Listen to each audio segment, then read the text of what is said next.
Hello guys, welcome to Bhavna Shekhar blog. आज blog की शुरुआत बहुत सैड हो रही थी क्योंकि शेखर की तबीयत बहुत ज़्यादा ख़राब थी। कल रात से अचानक से पता नहीं इनको क्या हुआ, इनके हिप्स वगैरह में पेन वगैरह होने लगा और ये रात भर सो नहीं पाई और रात भर इस चक्कर में मैं भी नहीं सो पाई। तो मॉर्निंग में अचानक से क्या हुआ कि शेखर को मैंने बोला चलो दिखा लेते हैं, ये बिल्कुल इधर से उधर लेट नहीं पा रहे थे। तो हम लोगों ने सोचा क्यों ना हम दिखाने जाए, तो मैंने पैकिंग वगैरह करी सारी अकेले खुद से, कि मैंने सोचा मे बी सर्जरी होगी तो मेरे को कपड़ा वपड़ा ले जाना पड़ेगा क्योंकि बच्चा है हमारे पास है। हम तो एक कपड़े में मैनेज कर लेंगे पर बच्चा कैसे करेगा मैनेज। तो मैंने बाबू यहाँ लेट आई थी, उसे तैयार कर दिया था और कैब आ रही थी हमारी, 11 बजे का कैब का टाइम था, यहाँ से मेरठ की अपॉइंटमेंट थी। और बाबू को भी मैं डर भी रही थी कि यार 6 मंथ की बेबी है, मैं उसके साथ कैसे करूँगी अगर सर्जरी वगैरह होगी। मैं सामान वगैरह पैक करा, बेडशीट वगैरह एक्स्ट्रा रखी बच्चे को, जैसे क्योंकि पेशेंट को मिल जाती पर बच्चे को नहीं मिल पाती। और मैं बहुत अंदर ही अंदर घबरा भी रही थी और क्या करूँ ये समझ में नहीं आ रहा था। फिर हमारी कैब आ गई थी, हम कैब में बैठ गए थे मेरठ के लिए। और देखो आप देख ही रहोगे शेखर पीछे लेटे हुए हैं क्योंकि उनसे बैठा भी नहीं जा रहा था। और बाबू मेरे साथ सो चुकी थी। और उसके बाद हम एक जगह पे आए क्योंकि हमने सुबह में खा लिया था, पर मैंने दिन में खाना था तो शेखर ने कहा कि तू कुछ खा ले। हम जहाँ पर रुके थे वहाँ पर कुछ सादा था नहीं, तो मैंने थाली ऑर्डर कर ली थी और बाबू को मैंने थोड़ी सी खीर खिला दी थी। उसके बाद हम हॉस्पिटल आ गए थे। शेखर को इमरजेंसी में एडमिट कर दिया था, उनके चेकअप हुए तो उसके बाद चेकअप कराने के लिए हम ऊपर ले गए। उसके ये इमरजेंसी पर लेटे हुए, तो ये थोड़ा बहुत सूट कर रहे हैं, पता नहीं क्या सूट कर रहे हैं मुझे नहीं पता। मैं तो फॉर्मेलिटीज़ के लिए गई थी कि अगर कुछ हो जाता है तो आप जिम्मेदार रहेंगे, ऐसे बहुत सब कुछ होती ना चेक्स करने से पहले, तो मुझे उसके लिए ले गए थे। और फिर इनको इमरजेंसी में ही कुछ टाइम रखा गया था ऑब्जर्वेशन के लिए कि कुछ ज़्यादा तो नहीं है क्योंकि इनकी तबीयत ज़्यादा ख़राब थी। अगर ज़्यादा दिक्कत होती तो उनको इमरजेंसी वार्ड से शिफ्ट नहीं करा जाता। फिर उन लोगों ने इनको कुछ टाइम ग्लूकोज़ वगैरह और मेडिसिन वगैरह दे के, पेन किलर जैसे वो सब कुछ दे के हमें वहाँ पर रख दी थी। और मैंने कुछ फ़ोटो बेबी के साथ वहाँ पे क्लिक करे थे, आप देख ही लीजिए। और देखो यहाँ पे ये लोग लिख रहे थे कि किसने कितना टाइम पे चीज़ें चढ़ाई हैं कि कुछ गड़बड़ ना हो जाए। उसके बाद हम शिफ्ट हो गए थे अपने रूम में जो हमें मिला था, अलॉट हुआ था, वहाँ हम शिफ्ट हो गए थे बाबू के साथ। और मेरी हालत भी कुछ ऐसी हो गई थी, भागा दौड़ी खुद से सब कुछ करना, इधर से उधर फाइल करना, साथ में बच्ची होना, 6 मंथ की उसको गोद में रखना बड़ा मुश्किल सा हो जाता है। वो सब कुछ करा मैंने अकेले अकेले फटाफट। ऑफिस के मैं शेखर को रूम पे लेके आ गई थी विद लगेज। बेबी शेखर को तो वो लोग लेके आए थे, लगेज मुझे लेके आना पड़ा, रूम देखना पड़ा। वो तो थोड़ा सा भैया लोगों ने हेल्प कर दी थी, इनके शेखर के फ्रेंड थे उन्होंने हेल्प कर दी थी, तो थोड़ा बहुत वो हेल्प हो गया था कि जब पेपर वगैरह का वर्क था उन लोगों ने वो कंप्लीट करवा दिया था।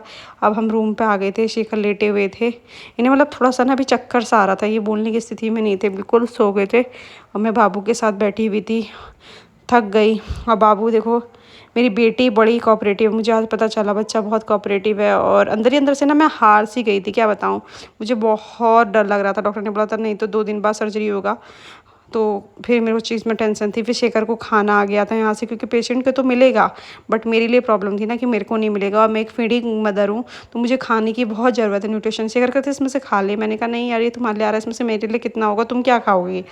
मैं तो फिर भी बाहर का खा सकती हूँ पर तुम तो नहीं खा सकते हो ना।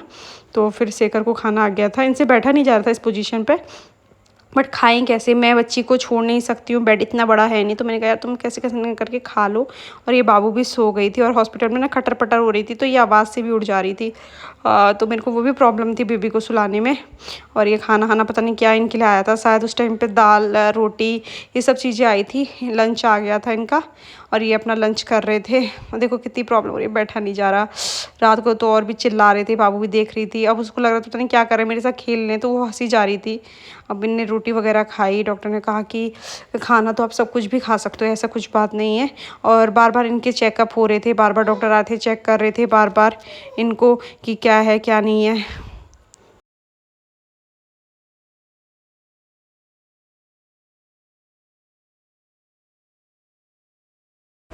गाइस रात के 12 बजने वाले हैं, नींद ही नहीं आ रही मेरे को। और मैंने ड्रेस भी चेंज कर ली है, रमना को दिखाता हूँ क्या कर रही है। गाइस देखो, माँ बेटी दोनों साइड में बैठे हैं। ये देखो 12 बज रहे हैं, 5 बज रहे हैं। बेचारों को मेरी वजह से कहाँ क्या क्या क्या देखना पड़ता है। कोई बात नहीं, जल्दी चलते हैं यहाँ से। बोर हो गई, सो नहीं पा रही है, बच्चे से पढ़ना उसको ना सो पाए। देखो हमारे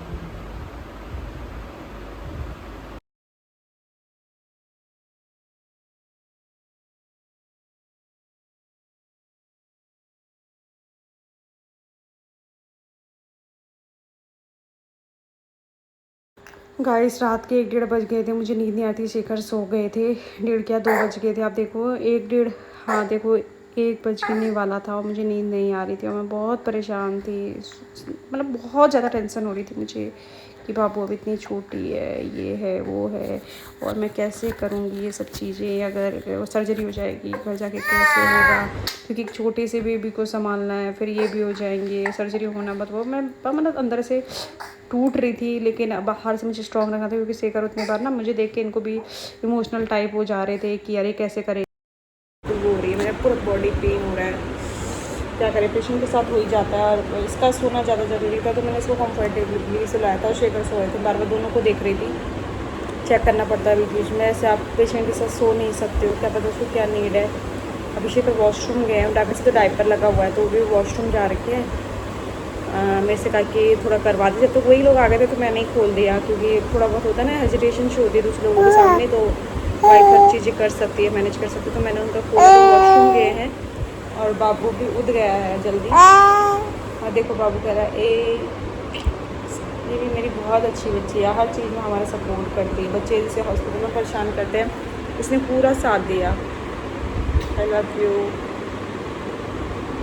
अंडा।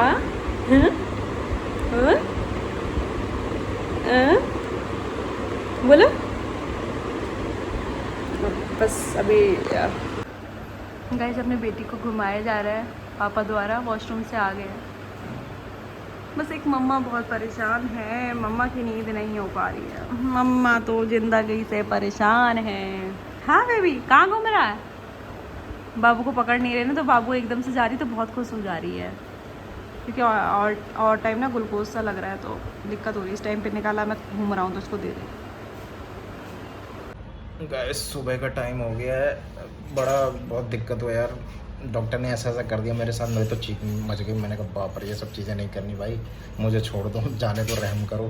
पर अब क्या करें, प्रोसीजर ही ऐसा है। इतनी तेज़ चीख मची, भावना भी बाहर से वो कह रही थी क्या हो गया, तो मैंने कहा क्या कर सकते हैं, था हुआ ऐसा प्रोसीजर।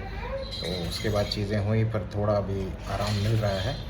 और भावना ने अभी तक खाना नहीं खाया। भावना को मैंने बोला यार कुछ कर ले, और तो खा ले, मैंने तो खा लिया, कैंटीन से मुझे तो मिलता है।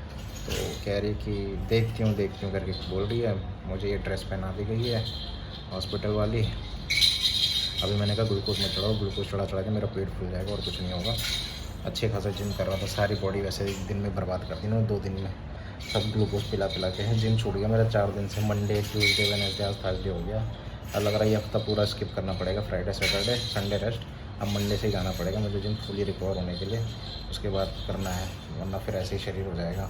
1 महीने की मेहनत सारी ख़राब हो जाएगी। डॉक्टर से भी पूछ लूँगा कि जिम कंटिन्यू कर सकते हैं कि नहीं कर सकते। अब मैं दिखाता हूँ गाइस भावना क्या कर रही है। ये देखो गाइस, भावना और बाबू लगे हुए हैं। ये बाबू खेल लिया, खेल ले खेल ले खेल ले खेल ले खेलो खेलो खेलो खेलो खेलो खेलो खेलो खेलो खेलो खेलो खेलो चलो चलो इस फाइनली दूसरा दिन है और बहुत ज़्यादा बोर हो गई हूँ मैं। बोर क्या, मैं परेशान हो गई, मैं रात भर से सोई नहीं हूँ और बाबू भी मेरे साथ है। अब फाइनली मैंने थोड़ा बहुत डिस्चार्ज वगैरह पेपर वगैरह बनवा लिए और डॉक्टर ने बोला कि आप घर पे रेस्ट करिए 1-1.5 हफ्ता, और क्योंकि दवाइयों से ही होना है तो आप घर जा सकते हैं। और एक तो बाबू देखो ऐसे परेशान कर रही है, अभी ना इरिटेट हो गई है। और शेखर को भी मैंने चेंज करा दिए कपड़े वगैरह, क्योंकि एकदम से अगर गेट पास बनेगा तो मैं लेके चलूँगी। ऐसे भी इनका हाथ का ये भी नहीं उतरा, ये बाद में उतरेगा और दिक्कत हो रही है ना बहुत ज़्यादा, और ये भी परेशान कर रही है। तो लो